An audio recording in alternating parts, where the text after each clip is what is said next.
institution. We are the Community History Museum for Winston-Salem, Forsyth County, and we begin our history kind of where Old Salem leaves off. We kind of complete the story for Winston-Salem. We start our history in 1850 when Forsyth County was incorporated, and we do lots of things to kind of help share the stories of Winston-Salem. Our Salon Series is one of them. What we do is we invite people into the community and we pick a topic and we explore that topic past, present, and future. And so I'm really pleased that we're going to do this one today. I want to invite you to become a member of New Winston Museum.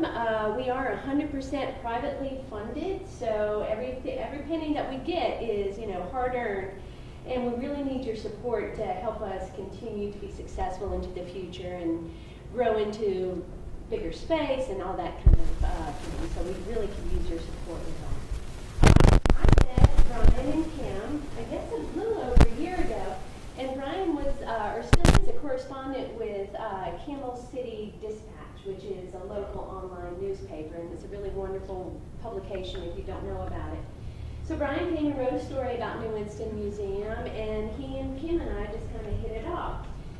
During that meeting, we started talking about the Salon Series and some of the different topics that we'd like to explore, and the history of disability in Winston-Salem is one that we all felt really strongly about.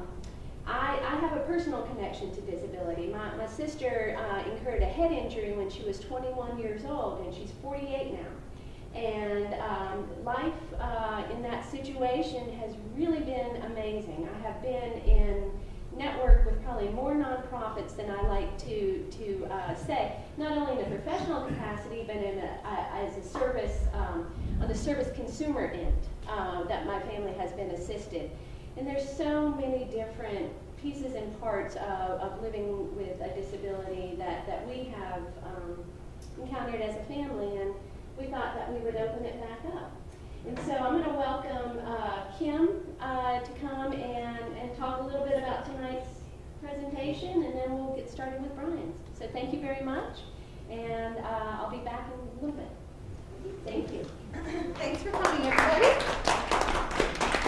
I'm Kim Burke, and I met Bryan a long time ago, actually going about 8 years now, while he was at Guilford College. Actually, before he came to Guilford College, I was the disability specialist there and did all the accommodating for all the students. And Bryan came and showed interest in coming, and I said, let's make it happen. So we met there. I left that job after 15 years as a disability specialist and came to work for Bryan. I am his research assistant, his scribe, his translator, his chauffeur, his friend, his pusher. When he won't do things, I make him. And he in turn makes me. I did want to explain that Bryan did write this this is a very intense salon.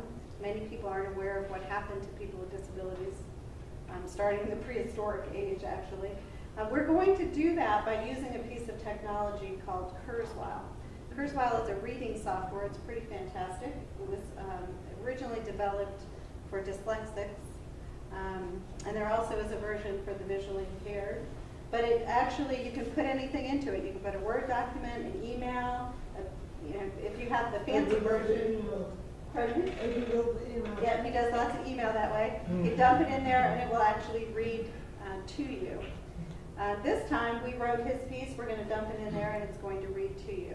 Now, technology's come a long way. We still have a long way to go. It isn't terribly intuitive, so there are places where you're going to want to laugh, and it's going to continue because it doesn't know it's funny. And how funny Bryan is. So please, bear with us. We're at one point going to actually stop the presentation so that we can share some pictures and some levity, because it does get pretty heavy at some point. So without further ado, we'll start the program and hope for the best.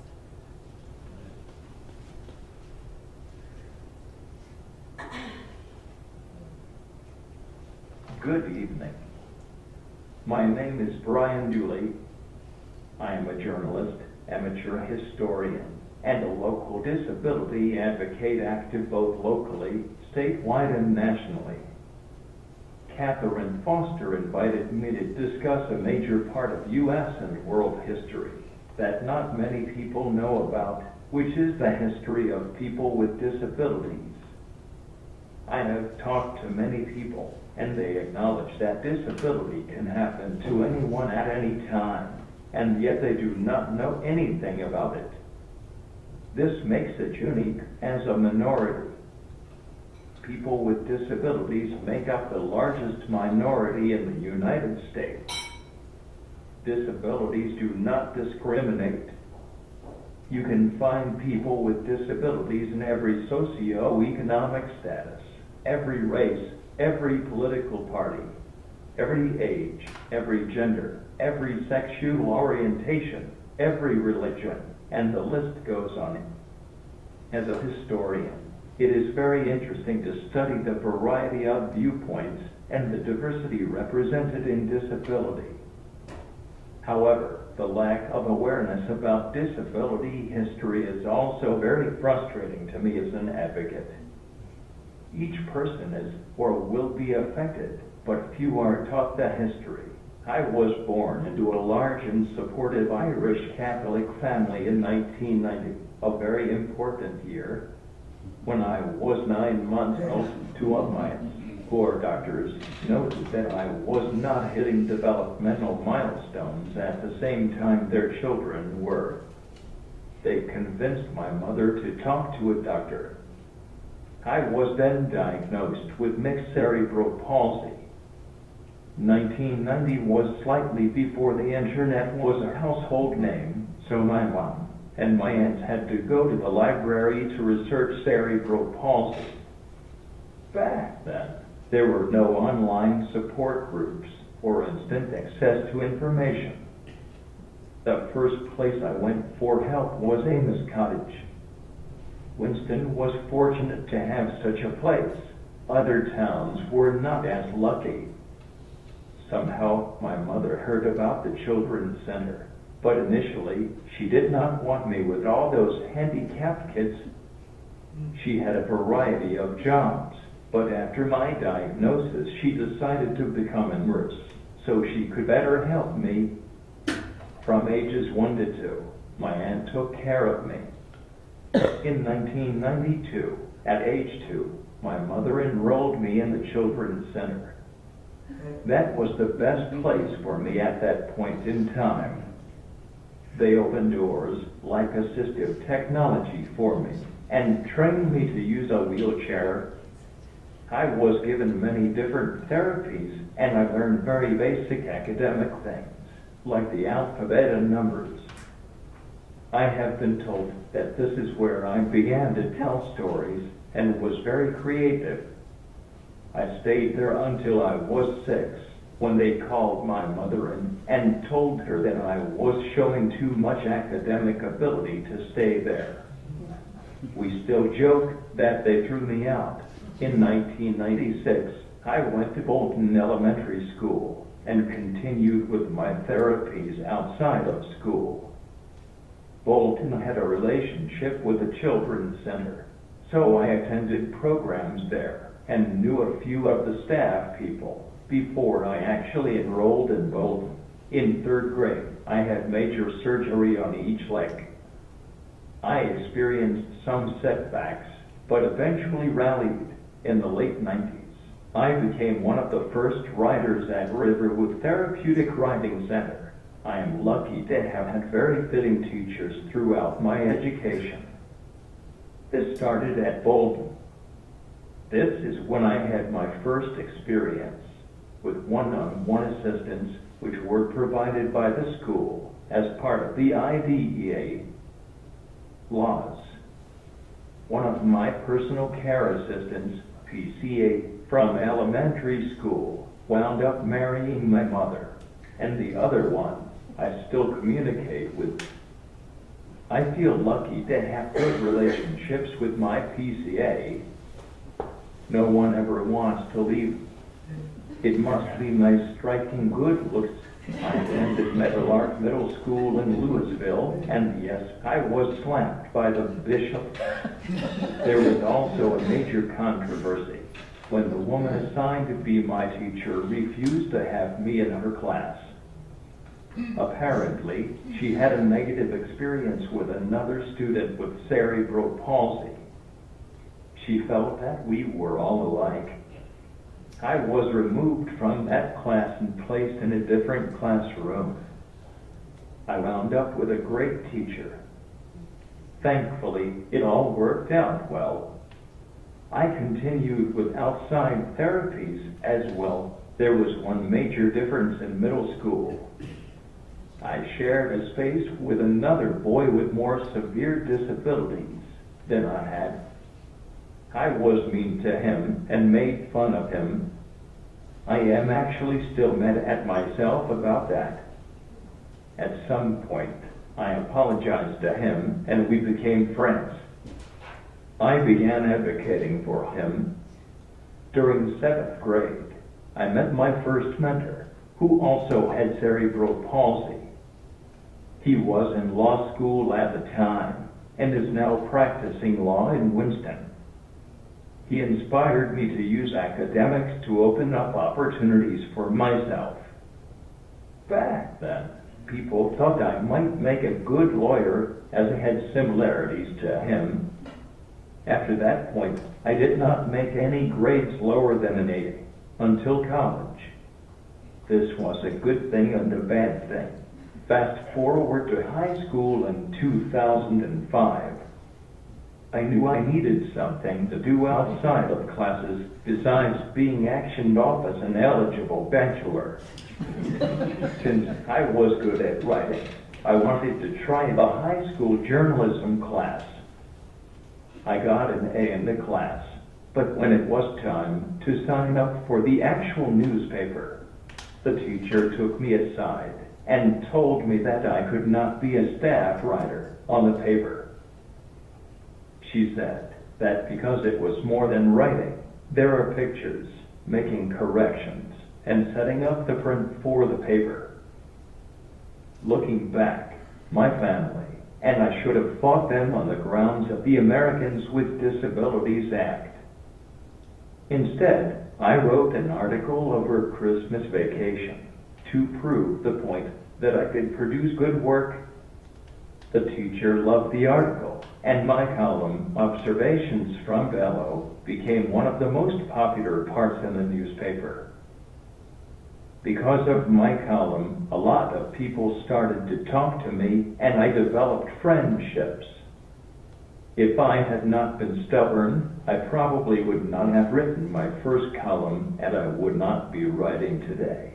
While I am on the subject of high school, I should mention I was discouraged from taking AP classes, despite the fact that I only made as in high school. I graduated from high school as a member of the Honor Society and went on to Guilford College. In college, I had a very supportive first-year English teacher.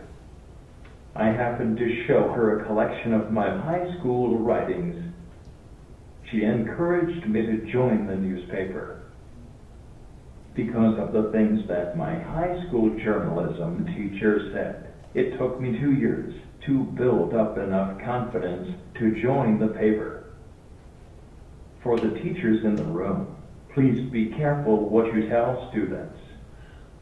It can stick with them longer than you realize, both the positive and the negative. I joined the newspaper and loved the experience. Newspapers have different levels. There are staff writers who are on the lowest level, and then in the case of my college paper, there are senior writers and editors, and the editor-in-chief, who is the student in charge. Just like everyone else in the class, I began as a staff writer. I impressed my professor and editors. Soon I was appointed a senior writer. I still think this is one of my biggest successes because the professor is not the one that makes the choice of senior writers. It was other students who had the power to pick me. Imagine if I had listened to that high school teacher who I should point out meant well. I wouldn't be giving commencement speeches or writing for the Camel City Dispatch and Huffington Post today, and I would not have had the major impact on Guilford that I was able to have through mainly the newspaper. In addition to the paper, I was in student government and served on many important school committees. Each of these activities took time, and I had to keep working hard, and I met my goals. I graduated with many scholarships and honors, as well as a 3.88 GPA. I would not have had any of these accomplishments without a very big village of family and friends who continue to support me. I come from a large Irish family. I type very slowly myself. I talk, and other people write it down for me. My aunt did most of the college typing. My mom and grandparents advocated for me and provided personal care. I also had a host of other assistants. I consider myself lucky to have been born in 1990, after the ADA was signed. My predecessors were not as lucky. There has always been a dichotomy of both negative and positive belief systems regarding disability. Unfortunately, the negative has been more prominent and is better known. Most of my presentation comes from Parallels in Time, a history of disability history, and books like No Pity, People with Disabilities Forging a New Civil Rights Movement in Disability History of the U.S. According to documents gathered by partners in policymaking, the earliest recorded reference to disability dates back to 1552 BC by the Egyptian Papyrus of Thebes. Ancient Greek and Roman civilizations also thought negatively about people with disabilities. Some of the most famous philosophers that our society still respects, such as Aristotle and Plato, were also some of the most disparaging. Aristotle believed there should be a law against rearing deformed children. Rome had an abandonment law. Children with deformities were left with their feet bound to die in the woods or thrown in the river to drown. Plato advised that those with disabilities be put away in mysterious unknown places, according to Goldberg in Lippmann 1974. Enter the ships of fools. Plato's allegory of a ship without a pilot, taken over by the deranged, frivolous and oblivious without any knowledge of where they were going. On the contrary, early Christianity viewed people with disabilities as pure and full of grace. Sadly, this changed, and they were then viewed as possessed. The Bible states that one cannot be a priest if they are disabled, Leviticus. They do not tell you that in Sunday school, because these attitudes still persist. There are only a few priests with disabilities. The negative view was more pervasive and represented, and is now referred to as the religious model of disability. During the Middle Ages, people with disabilities were looked upon with indifference, negligence, and fear. According to Parallels in Time, a project the Minnesota Governor's Council on Developmental Disabilities, the first asylum was founded in 787 AD by Dacius, Archbishop of Milan. The Roman Catholic Church began establishing hospitals, homes for the blind and aged, and orphanages. Idiot cages were placed in the town square to keep the people with disabilities out of trouble. They served as entertainment. Some even became court jesters or the king's fools. Ships of fools became a reality. People that were deemed a burden on society were loaded onto ships and taken to other ports where people paid to view them. Eventually they were abandoned and left to fend for themselves. The 17th century began a time period that historians call the Enlightenment, also known as the Age of Reason. The ideas that created America came from this time period. We think of it as positive. However, it was more of a mixed bag for people with disabilities. The focus on science led to more treatments and less focus on the idea that disabilities were punishments for sins. Thomas Hobbes, 1588 to 1679, John Locke, 1632 to 1704, and Jean-Jacques Rousseau, 1712 to 1778, all theorized about human nature. One main idea was that people were ideally blank slates, and it was society that corrupted them. There were several successes at teaching both deaf and blind people, and a famous success in teaching Victor, the wild boy of Aveyron, also known as the Wolf Boy.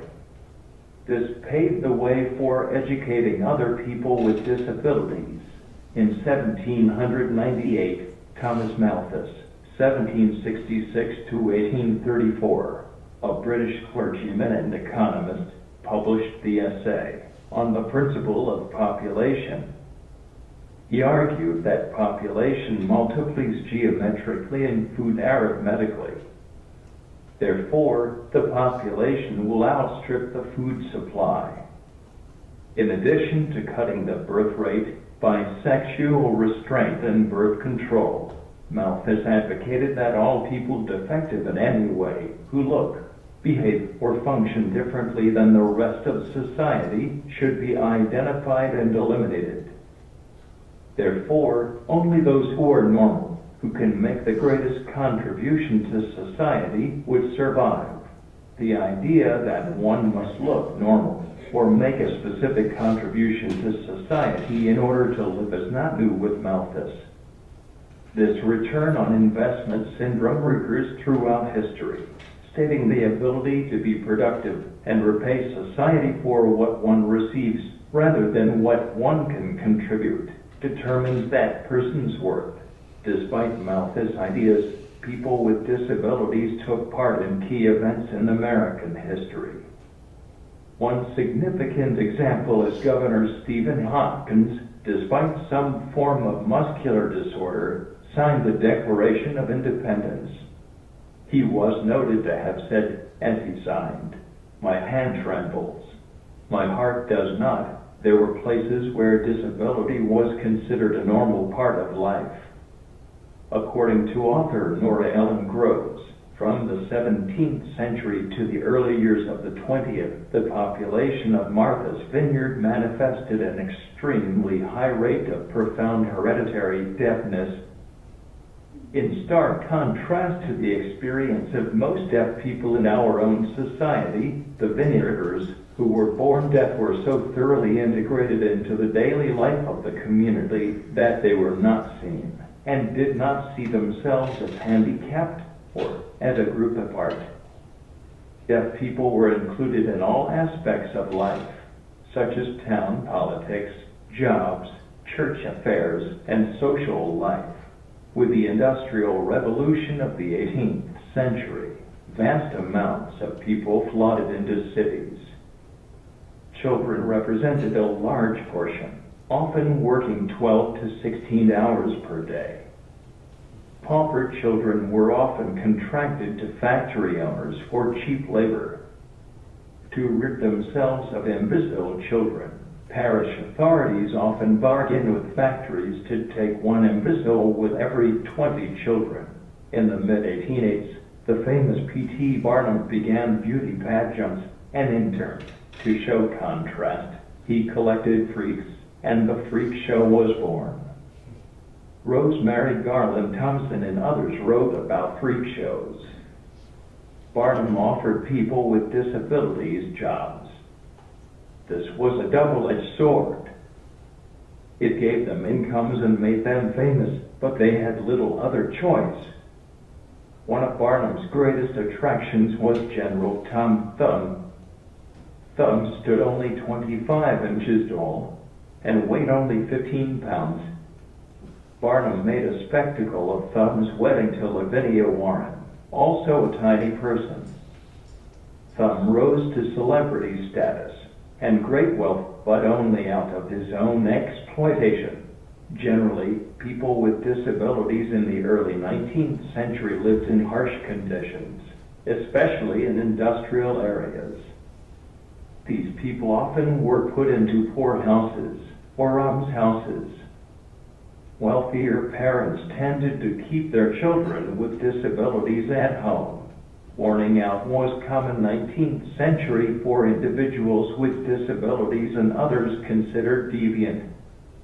Warning out was informing an unwanted newcomer that he or she was not welcome in the town. Passing on was another popular practice. This entailed loading people onto a cart and dropping them off in the next town. America had its own practice of this at Ellis Island. According to the AMA Journal of Ethics, authorities conducted their own medical screenings, which consisted of marking people getting off the boat. After a brief examination, if a disability was suspected, the authorities marked that person with chalk. People who had been chalked were turned back. There were situations where every other family member was admitted except for the person suspected of disability. So much for your huddled masses. In the 19th century, Jean-Nettie and Dominique Esquirol, 1782 to 1840, a famous psychiatrist in France, provided the first major change regarding the concept of intellectual deficiency. Esquirol divided intellectual deficiency into two levels, idiocy and imbecility. He defined imbeciles as generally well-formed, and their organization is nearly normal. They enjoy the use of the intellectual and affective faculties, but in less degree than the perfect man, and they can be developed only to a certain extent. Esquirol defined idiots as persons with little or no intellectual functioning, incapable of attention. Idiots cannot control their senses. They hear, but do not understand. They see, but do not regard. Having no ideas and thinking not, they have nothing to desire. Therefore, have no need of signs nor of speech. Esquirol's concept, though limiting, provided some consistency to the terminology used to describe persons with disabilities. By the middle of the 19th century, society was much more aware of persons with disabilities. In an era of scientific and economic progress, social reformers alerted society to the often horrible living conditions of its many outcasts. The romantic poets Wordsworth, Keats, Byron, Shelley, and Coleridge were influenced strongly by Rousseau's call to return to nature and celebrate the worth of the individual. The poets praised the restorative potential, clean air, fresh water, open spaces, of living a simple rural life. This rationale may have later justified locating institutions in the countryside. An increased interest in persons with disabilities in the early part of the 19th century found its way to social practice by 1850. At this time, social reformers such as Dorothea Dix were advocating for better services for all persons with disabilities, many of whom were living in appalling conditions. Dix spent her early years teaching children. Later in life, while teaching Sunday school at a Massachusetts House of Corrections, she was appalled by the living conditions of the women inmates. As a result, Dix spent the next 2 years visiting jails, almshouses, poorhouses, and asylums across the United States. According to Parallels in Time, she observed more than 9,000 idiots, epileptics, and insane in these United States, destitute of appropriate care and protection. bound with hauling chains, bowed beneath fetters and heavy iron balls attached to drag chains, lacerated with ropes, scourged with rods, and terrified beneath storms of profane execrations and cruel blows, now subject to jibes and scorn, and torturing tricks, now abandoned to the most loathsome necessities or subject to the vilest and most outrageous violations. Since a woman could not address Congress in 1848, Dix had Samuel Gridley, a well-known social reformer, present her speech. Her specific appeal that the United States set aside 5 million acres of land throughout the nation to accommodate persons with disabilities was passed by both houses of Congress, but vetoed by President Pierce. Through her passionate appeals, and with only the best intentions for persons with disabilities, Dix helped to prepare the way for public institutions. During this time, several other countries established training schools for children with disabilities, paving the way for institutions there as well. If by chance someone with a disability did make it into this country or was born here, they were often put in these institutions because they made other normal people feel uncomfortable.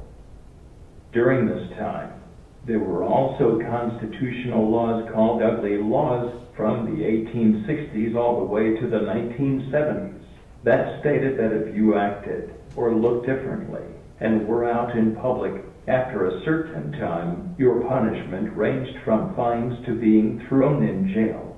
Everyone with disabilities was forced into the same place, whether they had a physical, mental health, or learning disability. This was the beginning of what we now call the medical model of disability. Even though these places were created by well-meaning doctors and other professionals, the conditions were terrible. This model viewed the people with disabilities as the problem, and the medical community with the idea that they should all be fixed. Stop. Here.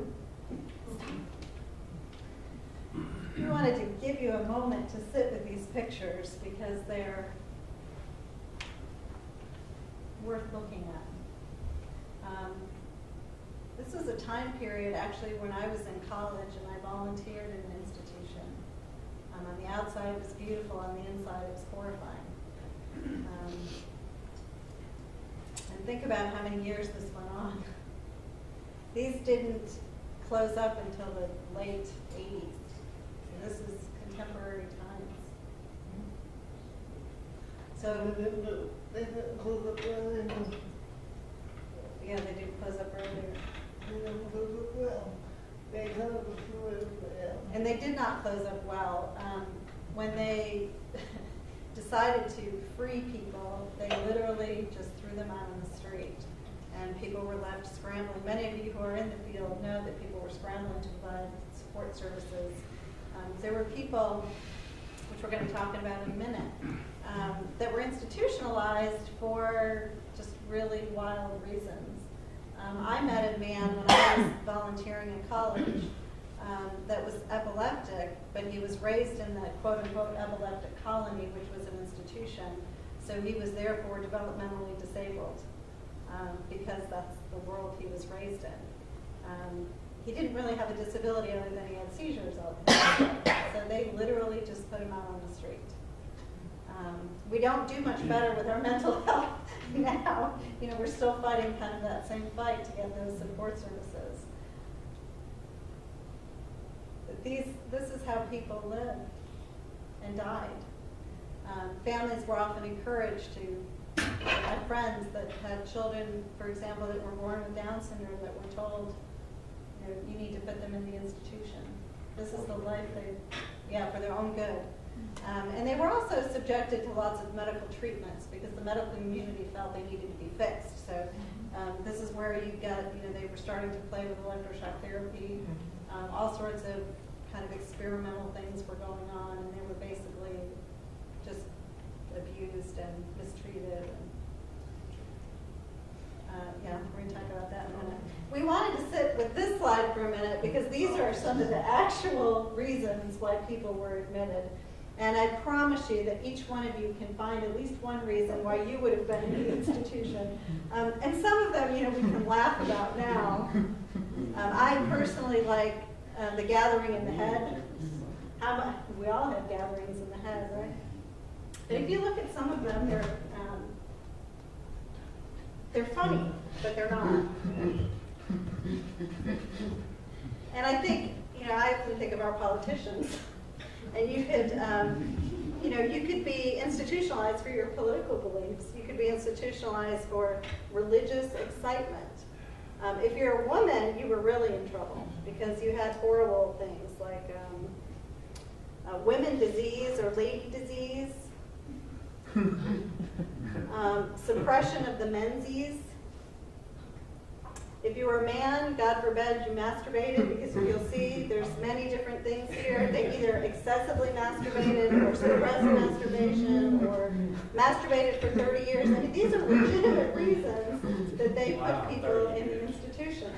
So you have people who are actually born with disabilities and then people who had dispensation of nerves, or there was a rumor that their husband had an affair. I mean, if you look closely, it's everything and anything, right? People who fell off a horse and had a head injury, there's gunshot wounds. I like vicious vices. Vicious vices. Vicious vices. Venereal excesses. I mean, if you live in Winston-Salem, right? Tobacco and masturbation. Yes. Yeah. You're true. Yeah.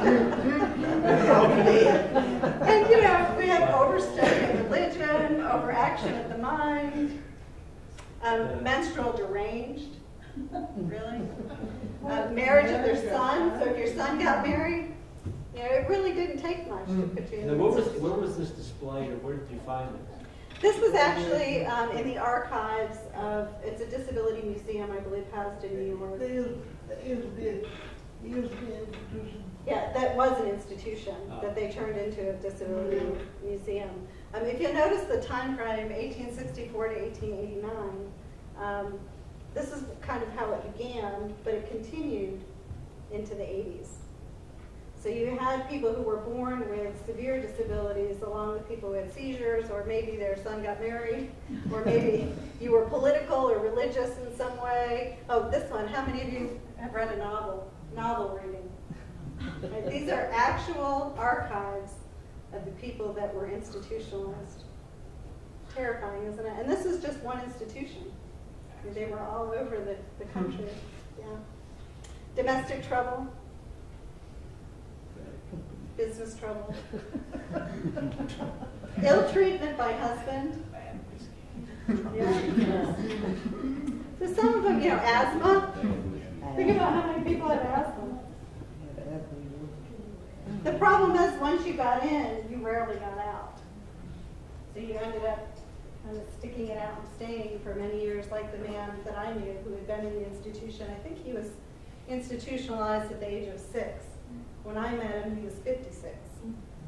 So he literally grew up in the institution and then was just tossed out on the street. So we wanted to sit with that list a minute because, like I said, I've read a few novels. My sons, will get married. There's a lot of things in there that it's kind of terrifying. And we laugh about it, but if you really think about it, oh my gosh, right? You got somebody mad at you. You didn't even have to prove that you were doing these things. It's kind of like the witch hunt. People would point the fingers, and next thing you know, we have these lovely institutions on the outside, really keeping people hostage. Lovely on the outside, hostage on the inside. So we'll go on, but we just wanted you to see that list up close and personal.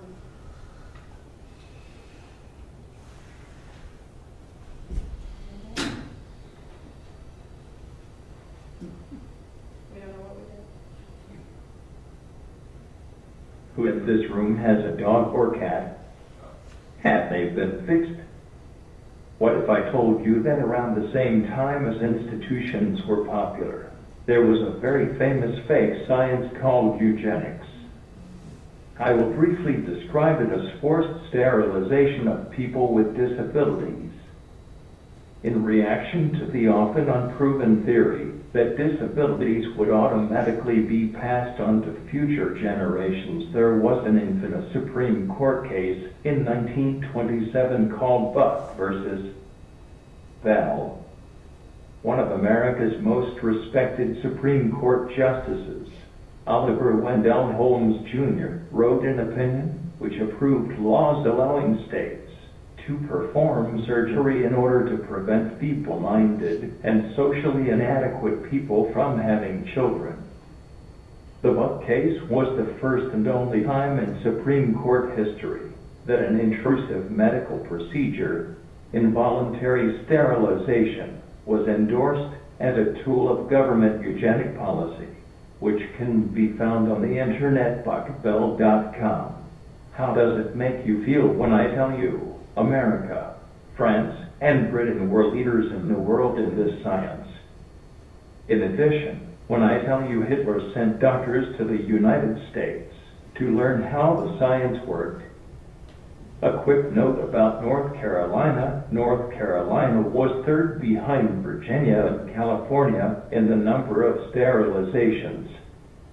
The program in North Carolina did not end until 1976. Today, there is a $10 million fund to pay to the victims in North Carolina when eugenics was not enough for Hitler. He turned to killing people with disabilities. This happened before the Holocaust, when Hitler began rounding up and killing Jews. According to the Encyclopedia Britannica, the T4 program, also called T4 euthanasia program, the Nazi German effort framed as a euthanasia program to kill incurably ill, physically or mentally disabled, emotionally distraught, and elderly people.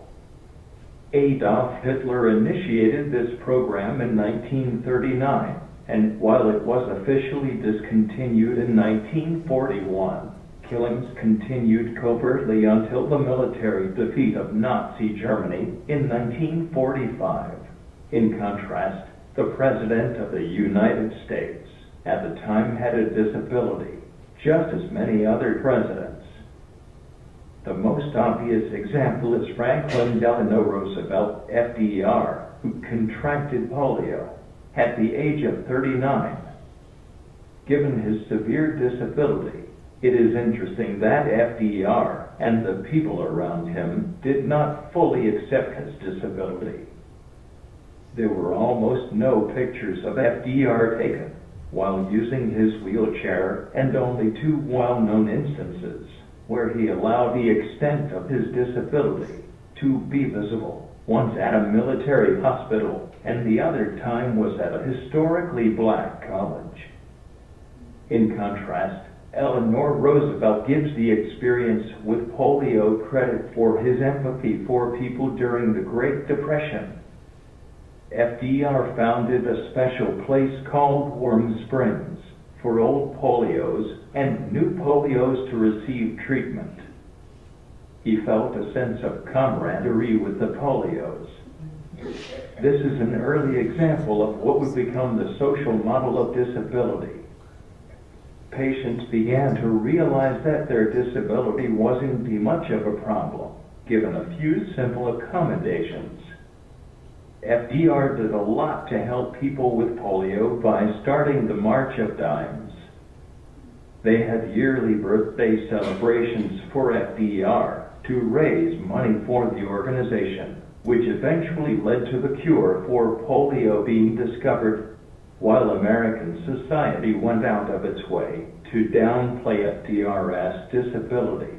One of the first grassroots disability groups, called the League of the Physically Handicapped, was engaged in demonstrations and civil disobedience to highlight the lack of jobs and other issues for people with disabilities. None of the founders of this organization were wheelchair users, but they all had some other kind of disability. I found this text, which came from one of the League's pamphlets. Other than the word choice, it could have been written today. the same issues still exist.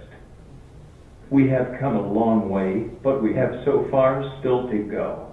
The 1950s ushered in the grassroots movement of parents. Parents began to come out of their shells and seek support from other parents who were experiencing the same things. They formed organizations that still exist today, like the ARC and UCP. It helped that well-known individuals, like the Kennedys, were also coming forward. They wrote essays and began the push for community services. The parents' movement laid the groundwork for many of the civil rights legislation. Brown versus Board of Education, Pennsylvania Association for Retarded Children et al. Versus Commonwealth of Pennsylvania et al. Mills versus Board of Education and Wyeth versus Stickney were prominent cases. Fast forward to the 1960s. People with disabilities finally had enough and began fighting for their civil rights using the same techniques as African Americans, women, lesbians, gays, and Native Americans. This man, Ed Roberts, sued UC Berkeley and won so that he could attend school there. He helped start the first campus group of students with disabilities and the first Center for Independent Living, CIL, in Berkeley, California. He is known as the father of independent living. Vocational rehabilitation told him, "No, you are too crippled to work." Roberts attended college at UC Berkeley. While at college, Roberts started a group of students with disabilities called the Rolling Quads. Eventually, he established the first Center for Independent Living. After leaving the CIL, California Governor Jerry Brown appointed Roberts head of the VR program. This was the same program that told him no many years before. As a person who studied Roberts, I think of him as similar to Martin Luther King Jr. for his ability to give speeches and motivate people. I think of Judy Heumann as being similar to Rosa Parks because she is famous for her actions. Heumann is from New York. Even though she contracted polio in her youth, she attended Long Island University. While there, Heumann served on the student government and trained to be a teacher. A friend advised her to tell VR that she wanted to be a speech pathologist because they had better accommodations than teachers did. Heumann completed her degree and began the requirements to become a licensed teacher. She passed the two main requirements, but failed the required physical task. The examiner thought she would be a fire hazard because she would not be able to get the children out in a fire. In response, Heumann sued the school system and won the case. As a result, she went into more advocacy work. Heumann founded a group called Disabled in Action in New York. The group used aggressive techniques, and because of their success, Heumann caught the attention of Ed Roberts. He asked her to become the assistant director at the Berkeley CIL. During this time, President Nixon signed into law the Rehabilitation Act of 1973 that protects qualified individuals from discrimination based on their disability. The discrimination requirements of the law apply to employers and organizations that receive financial assistance from any federal department or agency, including the U.S. Department of Health and Human Services, DHHS. These organizations and employers include many hospitals, nursing homes, mental health centers, and human service programs. 1975 was a watermark for important legislation. Both the Disability Assistance and Bill of Rights Act and the Education for All Handicapped Children Act which later became the Individuals with Disabilities Education Act, were passed. They dramatically changed the legal landscape and increased opportunities for people with disabilities. The DD amendments recognize that disability is a natural part of the human experience that does not diminish the right of individuals with developmental disabilities to enjoy the opportunity to live independently, enjoy self-determination, make choices, contribute to society, and experience full integration and inclusion in the economic, political, social, cultural, and educational mainstream of American society. Section 101. State developmental disabilities councils are required to conduct systemic change, capacity building, and advocacy activities. Section 124. In 1973, Nixon accidentally signed one of the most powerful pieces of the law into effect. It was a few sentences folded into the end of a law that he did not read before signing. Under the law, no program receiving federal funds could discriminate against people with disabilities. Section 504 forbids organizations and employers from excluding or denying individuals with disabilities an equal opportunity to receive program benefits and services. It defines the rights of individuals with disabilities to participate in and have access to program benefits and services. It is suspected that a Democratic staffer who stuck it in there. We need more civil rights heroes, even accidental ones. The mid-1970s ushered in the social model theory of disability. Human helped organize the largest sit-in of a federal building in San Francisco to force regulations of Section 504. The sit-in was the longest and most peaceful occupation of a federal building ever.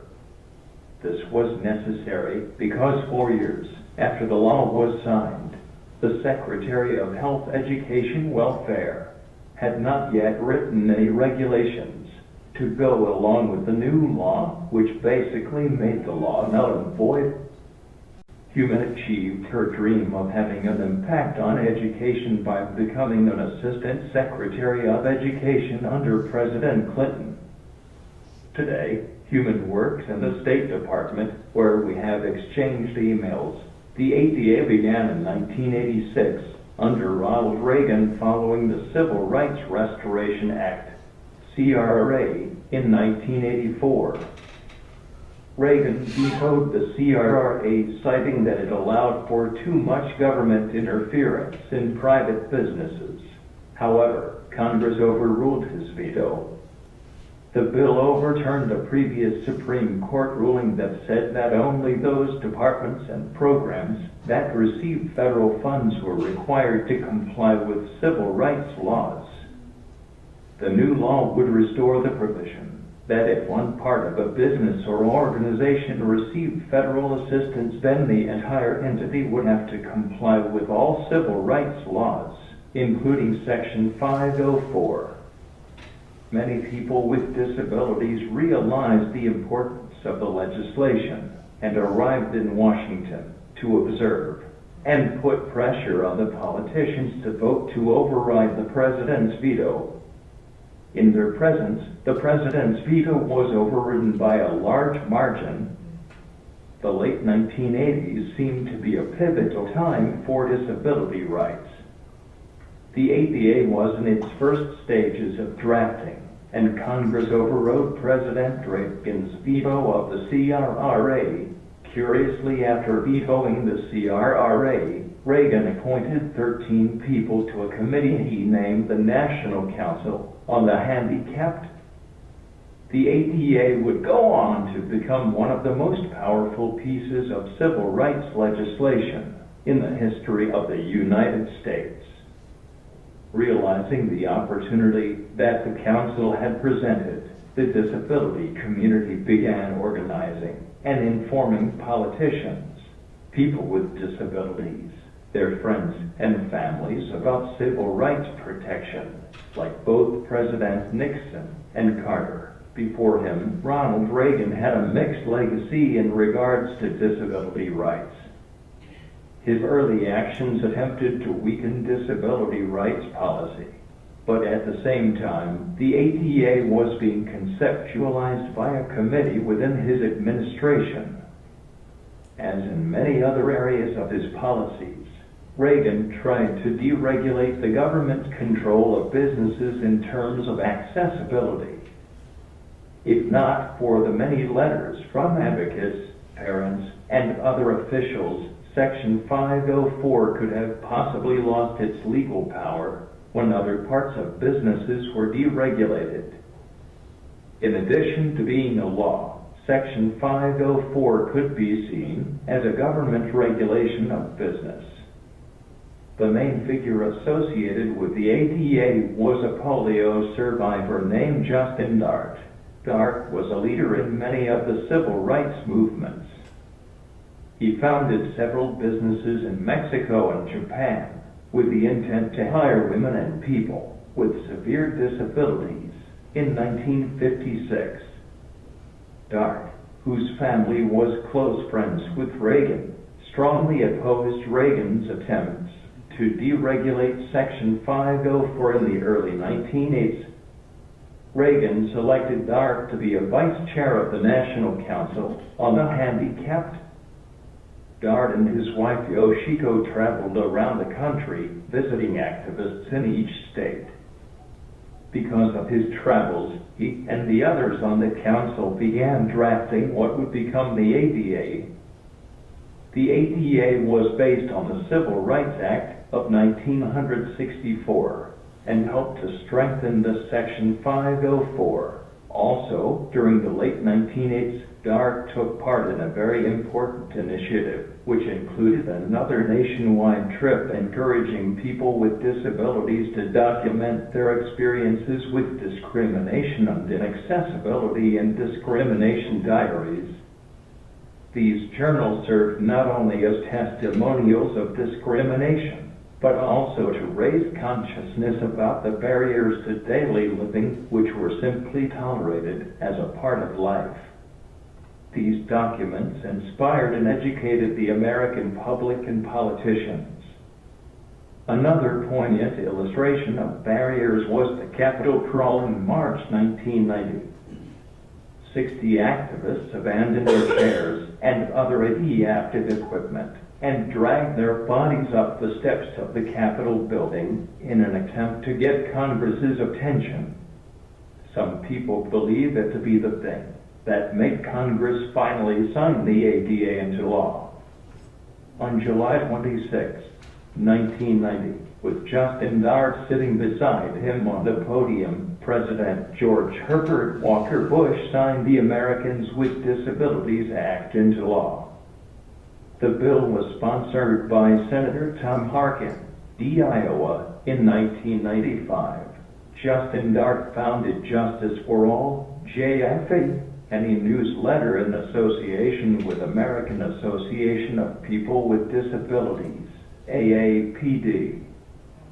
Advocates from across the country are educated and called to defend the rights of people with disabilities by contacting their individual congressional representatives. Members of the AAPD continued what Dart started. As founding member Justin Dart said, AAPD gives us the opportunity for harmonious unity and will help create the strong voice needed to overcome thousands of years of attitudinal and physical barriers. In 1998, Justin Dart was awarded the nation's highest civilian award, the Medal of Freedom, by President Bill Clinton. To put things into perspective, I was 8 years old. My generation, along with those before me, continues to fight for expanded opportunities. I implore you to join us in the fight. It has always taken a village. I hope you will consider sharing what you have learned with others. Education is the key. I will talk more about the laws and discuss some key local disability groups and organizations in my next salon. I hope you will join me. Thank you for coming.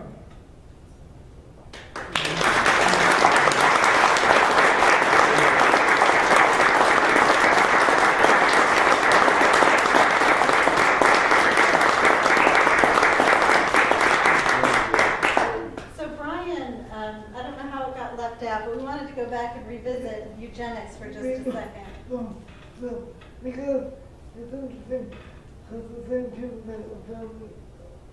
What's really interesting about it and what ties it to Winston-Salem is the philanthropists at the time in Winston were putting together really great organizations, some that are still around today, while at the same time they were simultaneously funding and supporting eugenics.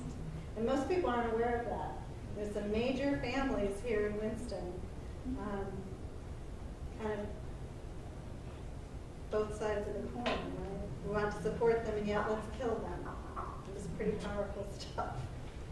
And that's, even today, there's a professor, is it Harvard? Princeton. He's a philosophy professor at Princeton. Modern Times is pushing hard to bring eugenics back. This idea that we can create the perfect race and eliminating people with disabilities. And this is why we need your help, so that we can move forward in a more positive way. So this is a list of how you can help. Your agencies, or you own an agency, or work in an agency, or have power, hire people with disabilities that the jobs that they're qualified for. Use person-first language and encourage others to do the same. So instead of saying the handicapped person or the blind person, you say the person with disabilities or the person with whatever. The person always comes first. Be mindful about the accessibility of your home and your workplaces. As we age, we all end up disabled. So we need to think about that. If you want to have your friends over, can they get into your house? Can they move around your house? Can they use your bathroom? Things that we kind of take for granted. And the same is true of your workplace. Looking around your workplace and seeing where the barriers are and removing them so that Bryan can come interview you or visit you.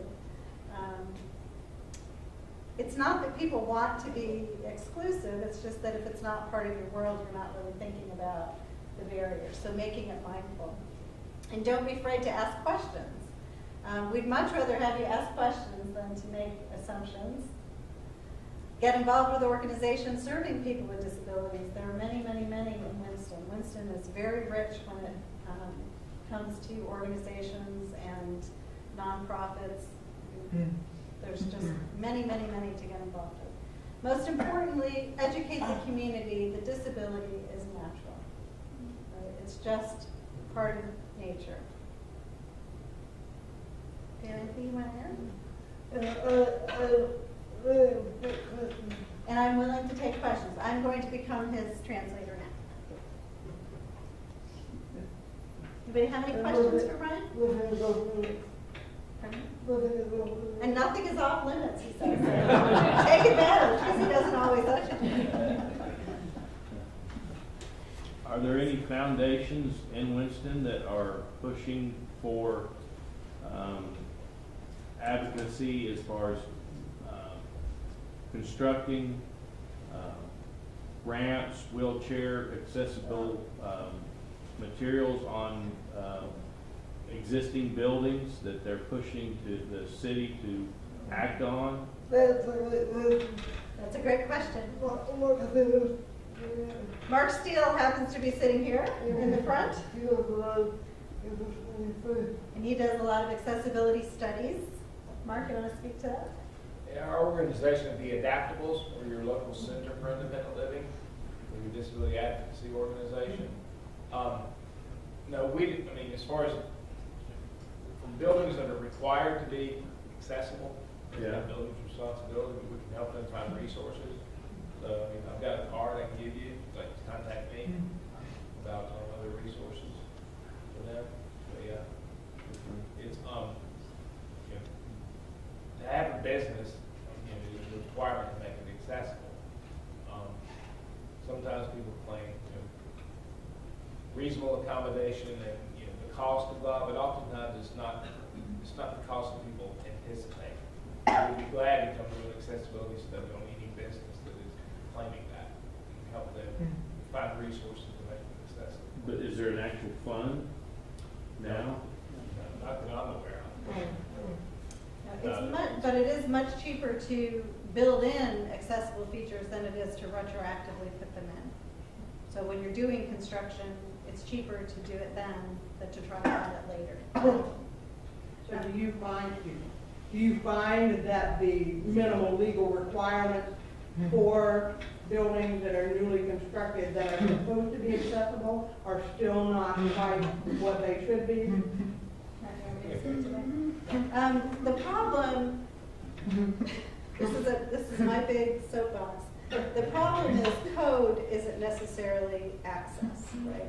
A push bar on a door is code, but Brian still can't open it, right? When I was at Guilford College, had just lovely accessible bathrooms on the second floor of a residence hall that had no elevator. People don't realize that the way that happens is anytime you have a renovation over $10,000, you have to bring that space to code. It doesn't say you have to bring the whole building, right? So you end up with these really strange things. That people will very kindly put in a ramp, right? And then they'll open the door into the ramp. That means code. It's not accessible because you either have to fall off the ramp to get around it or it's just impossible. So we have a long way to go in teaching people about what is accessible. Guilford, again, they put a lovely $1 million building in. They put two door openers in. One faced in, the other faced in, and you would be crushed between the two. But it met code.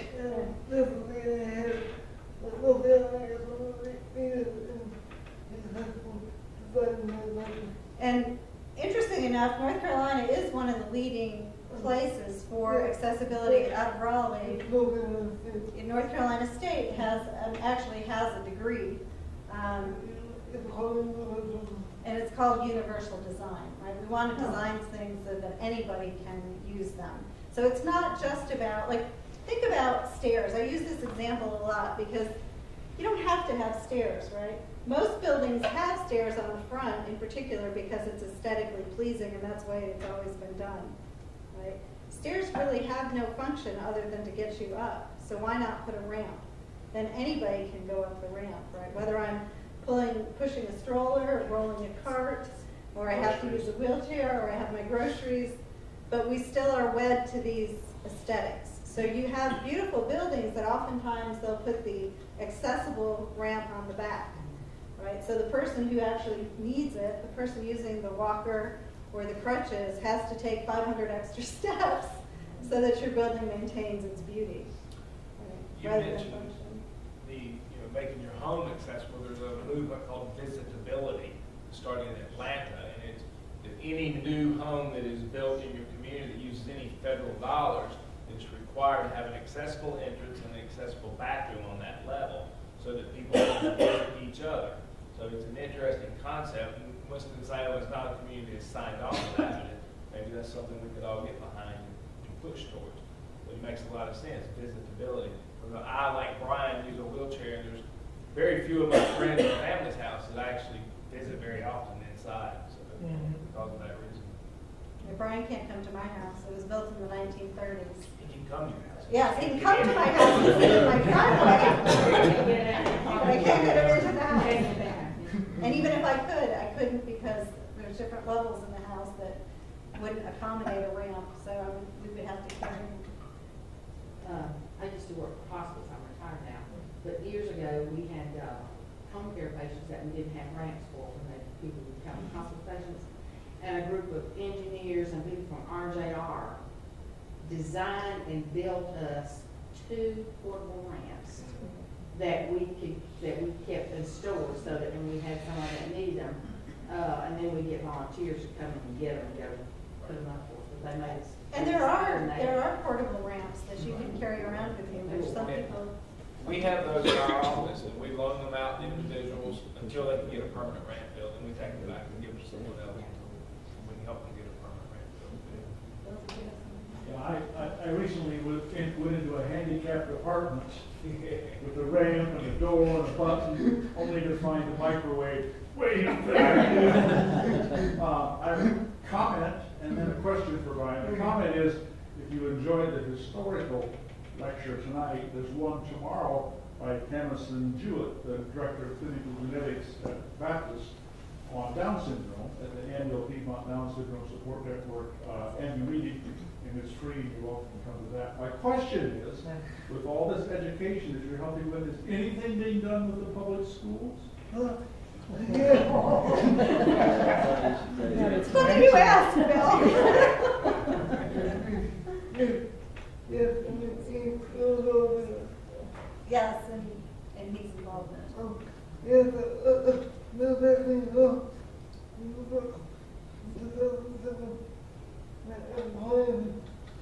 Interestingly enough, there is a law on the books that has been on the North Carolina books since the year 2007. It's called Law 753.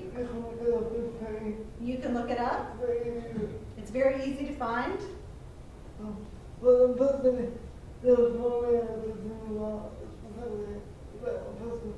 The law states that disability history and awareness is to be taught in all North Carolina public schools.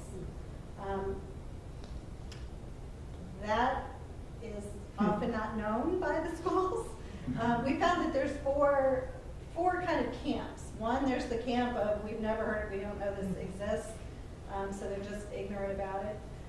One is we know about it, we're just not going to do anything about it. One is we know about it, so we're going to put a poster up and we're going to call it good. And then there are some really active school districts that are actually doing it. Unfortunately, our local schools, we're working on that.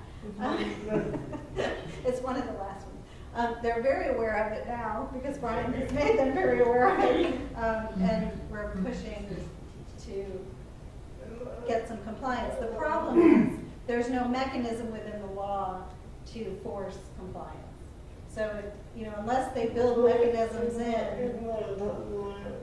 Yeah, so we've discussed it actually with some lawyers, and there is no legal mechanism to bring suit unless a student wanted to say, hey, you're supposed to be doing this and you're not. So right now, there's no legal action taking place, but we're working. Why would it bring students? Because they're the ones being wronged. Yeah, they're doing right too.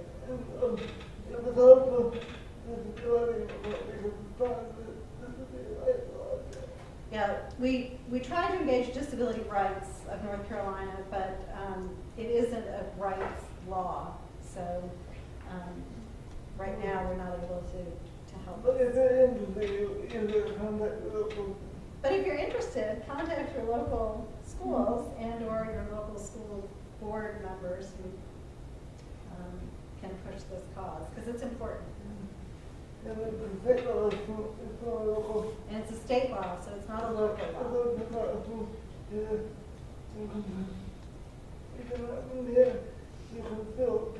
Yeah, so if you're not from here, you can still push for it, wherever you are in the state. Well, they have principals and curriculum coordinators at schools, so. We've got lots of excuses like it doesn't fit into the curriculum. It's not in the core curriculum. There was an offer at one point for one school to put it in their PE class. So we're looking at history. We think it's actually could have a valid home in history, and that's the direction. Social studies. Yes, well, that's social civics, things like that. And he's right now at this minute engaging with those people. So hopefully. But I have run into resistance, like I said. Do you have a question? I just want to have a plant a seed. My organization, Enrichment Center, works with individuals with intellectual developmental disabilities. And we do have laws now that we cannot discriminate against individuals. They apply for a job and they're qualified, then they should be considered. Unfortunately, our population typically will not be qualified for 99% of the jobs they apply for. And many of you are either employers or you're married to employers or you have friends or relatives who are employers. So if I could just plant a seed, if you could just sort of do this paradigm shift, you can maybe discuss gently over supper or over a cocktail. If you can imagine an employer has 4 engineers, you know, in any given day, those 4 engineers may spend 1 hour a day doing something that's not really commensurate with their skills. We have individuals with maybe severe to moderate intellectual disability or someone with Down syndrome who can do those tasks that aren't commensurate with their particular skills. And they would love to do them, they're sufficiently challenged. So if you can carve out 4 hours a day for someone with that level of skill and let your engineers go wild doing the things they were trained to do, that would give employment for these individuals. But right now, if we strictly go by having them apply for jobs, there really aren't opportunities, but they can work, they want to work, and they do have skills, and there are tasks in our jobs out there that they can perform. This is getting ahead of myself, but he just mentioned it, so I'm gonna talk about it. I can't get a job. And if I do get a job, I'll lose my benefits.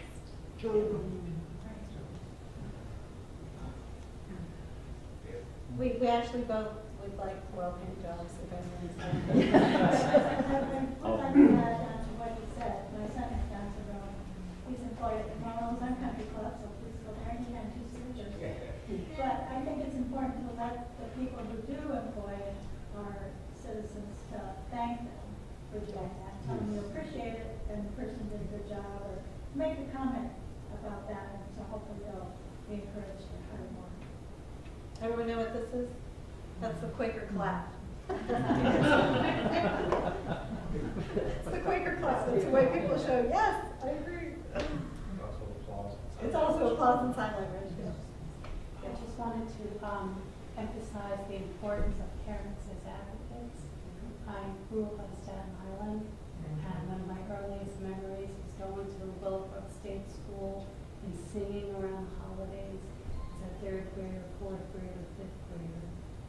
And Willowbrook State School has over 5,000 consumers of people with disabilities.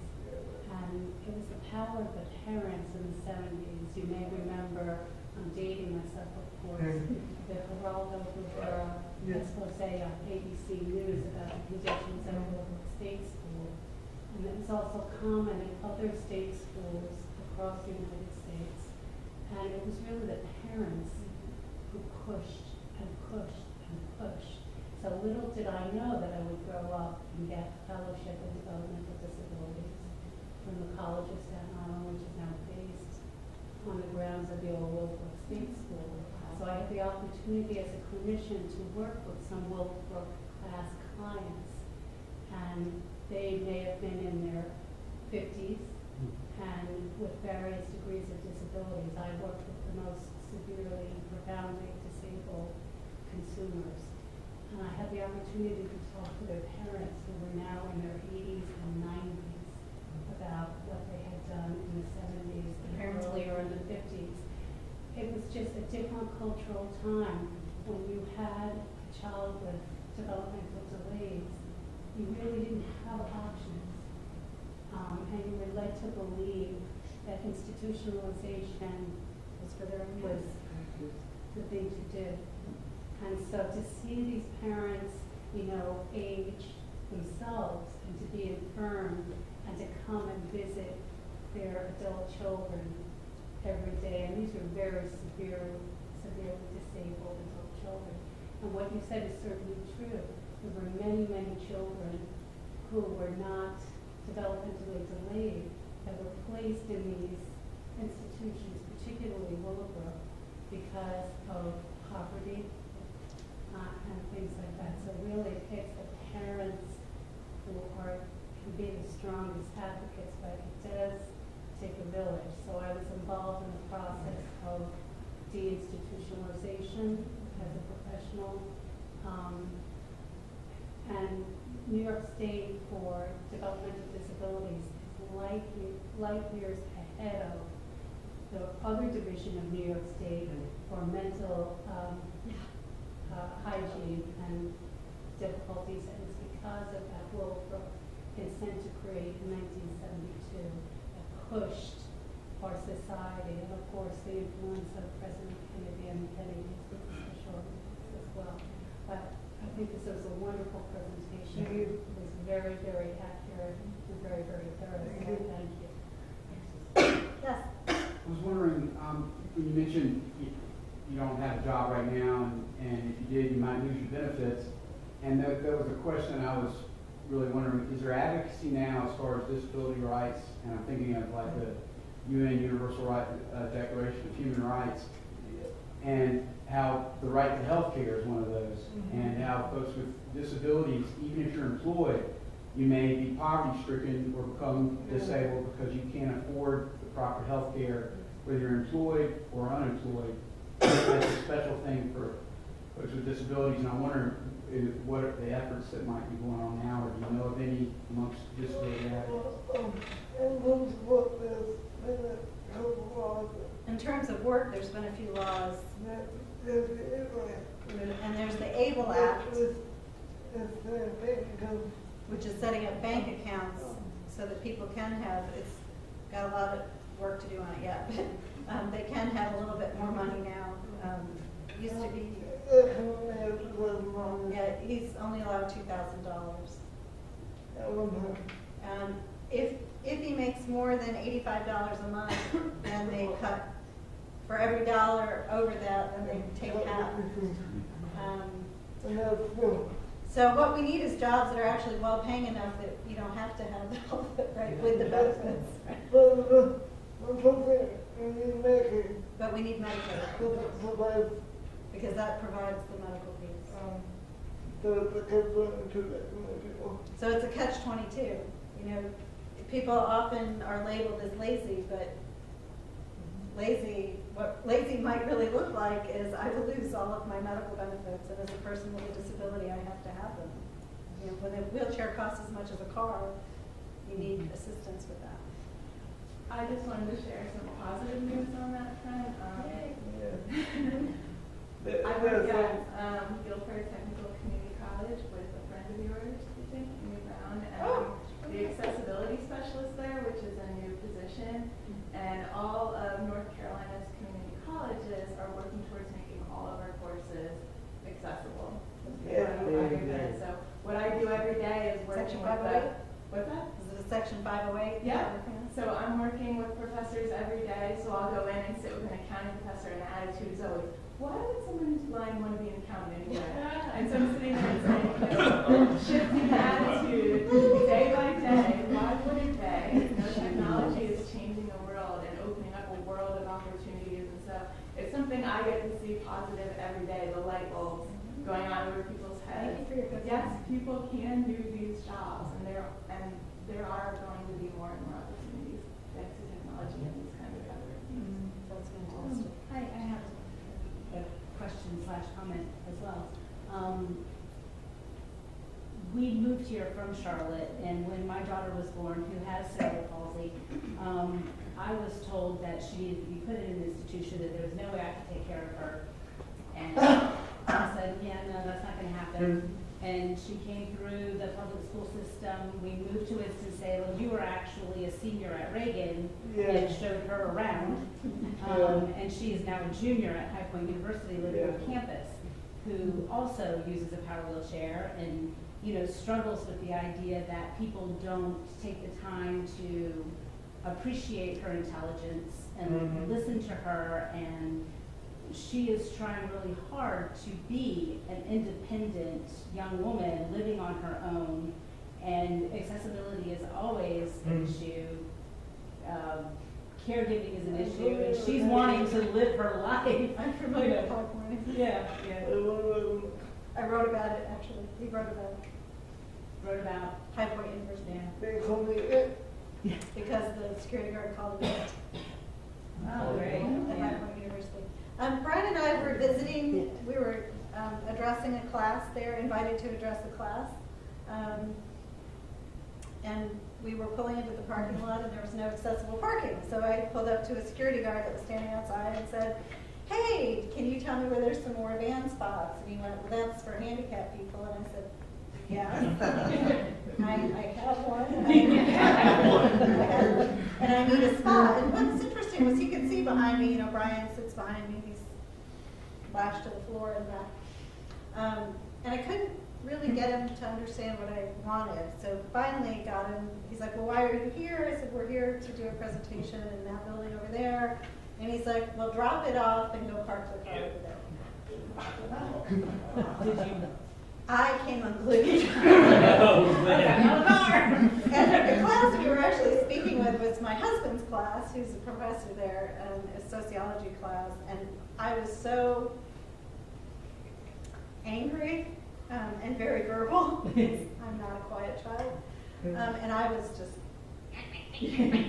when I got in the door, and there happened to be a student ambassador in the class who then went to the concierge and said, interestingly enough, I got a call, my husband got a call, and said, do you know anything about this? And he said, let me give you my wife's information. And I got a phone call from the concierge apologizing to me. We spoke for about 15 minutes and we talked about maybe how to assure that didn't happen again. At no point did she ask to speak with Bryan or his contact information or ask to apologize to him. She did, however, offer to send him a gift, which I responded by saying, I personally cannot speak for Bryan, but I would find that really patronizing if you wanted me to wear your branding after somebody just told me it. What you could do is maybe educate your staff and faculty as to how to interact with people with disabilities, and then maybe write us and tell us that you've done that. That would make Bryan really happy. And that I never heard any more. But yeah, so he wrote an article about it in the paper. That's part of it is, that's the other half of it was, I appreciate the fact that you are speaking up and that you are being a voice and that you give power to other people with disabilities to use their voice and to advocate for themselves, because I think that's what's going to make the change. And there's so much assumption about what happens or what should happen, or everything has to be pigeonholed into, well, this is what we have and this is what's going to happen for you. Well, sorry, that doesn't work for me. This is what worked for me, so how about helping me out here? I've been in this field for 25 years, and I think, I've thought a lot about it. I've raised 9 children, many of whom have disabilities, and I have a disability myself. And I realize that it all comes back to people's fear. I can trace almost 100% of the time, I can trace people's poor interactions back to some place of fear. And I think as people who are not fearful, we can help bring those people along, kind of exploring that. I'm a firm believer in what I call the stoplight theory. Right? We all have an internal stoplight. If I come in and I say, hey, we're going to go jump out of a plane, a certain number of you are going to go, no way, I'm a red light, I'm not jumping out of a plane. Some people are going to be like, well, I better talk to my husband, make sure my insurance is in place. So they're kind of yellowish. They're like, maybe. And then some are like, yes, let's go, woohoo! And they're the green folks. And we each have a bazillion of those every day. Whether it's somebody says, hey, let's go eat Mexican food, and you've never had Mexican food before. You have that response, right, to every single thing that comes at us all day long. And so what I invite you to do, because I can't tell you what to do, although I really want to tell you what to do, I'm going to invite you that every time you get that yellow light, to sit with yourself, that's a Quaker term, to sit in it and kind of look at it and think, why am I getting this yellow light? Right? What is it about this that I'm resisting? And particularly the red lights, but the yellow lights are like, there might be something in here that, okay, because we come with all of our experiences, right? We're that teacher that had somebody who had CP, who didn't have a good experience, and they're like, whoops, I want that person in my class. Right? If she had maybe sat with that and someone could have, let's try this, we could have maybe moved her to the green light. So I invite you guys to do that, to sit with those lights that you get. And, that opens up your world a great deal. Well, the little hamster started running in the wheel in my head when you asked the question about the education, Department of Education. Our group, we actually have a municipal theater group of our individuals with intellectual disabilities who can perform. And I'm thinking one of our major goals is community engagement, getting out in the community, interacting with others. I mean, wouldn't it be a great venue to go out to elementary schools and do a presentation on disabilities awareness? You know, we work at SciWorks, and which you will find is code, but not very accessible, because it's certainly retrofitted. We're wanting to have an accessibility day in April, and we did one last year, accessibility, we spelled it. So one of the things I was wondering is it seems like there are a lot of contacts here.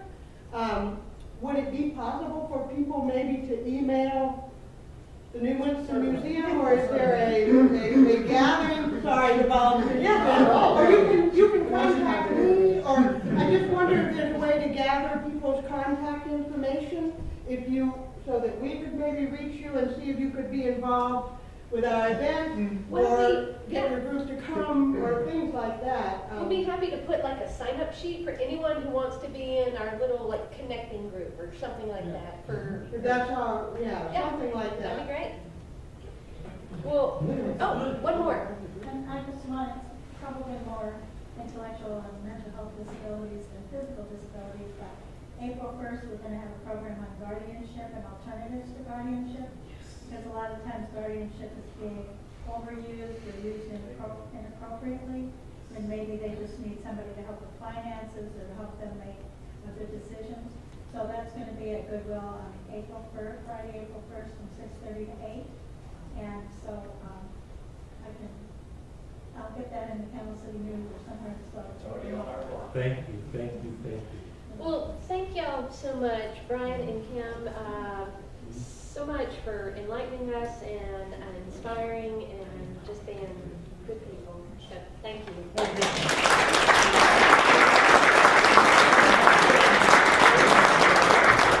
didn't write your names on it. Sorry. If you'll give it to Kim, you know who you are.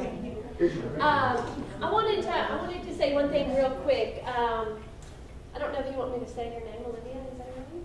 Yeah, so Olivia, this woman's daughter, we know her well at New Winston Museum. She's interned with us for the past 2 summers, and she's studying nonprofit management, and just found out tonight also women's studies, and that's also very exciting. So yeah, I do hope that nonprofit agencies, for-profit, can really find a way to work together to make things happen. We love Olivia, and hope she comes back next summer. I just wanted to say a couple more things.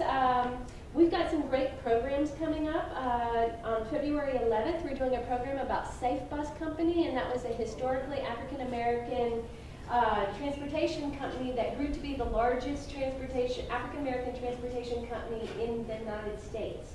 So, and that started here in Winston-Salem. So that program's on February 11th.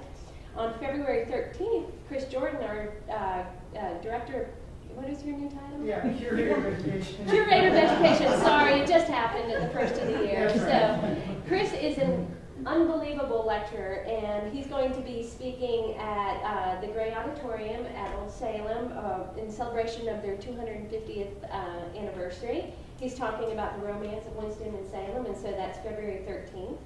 And then February 25th, we're going to have this group come back, and it's called Friends or Foes, Winston-Salem Shades of Gray. And we've got our friends from the Centers for Exceptional Children, the Enrichment Center, Industries for the Blind, and the Adaptables. And so that's going to be a panel discussion about what services are out there and what kind of barriers that we all face in that. So thank you very much. Come back next month. Thanks.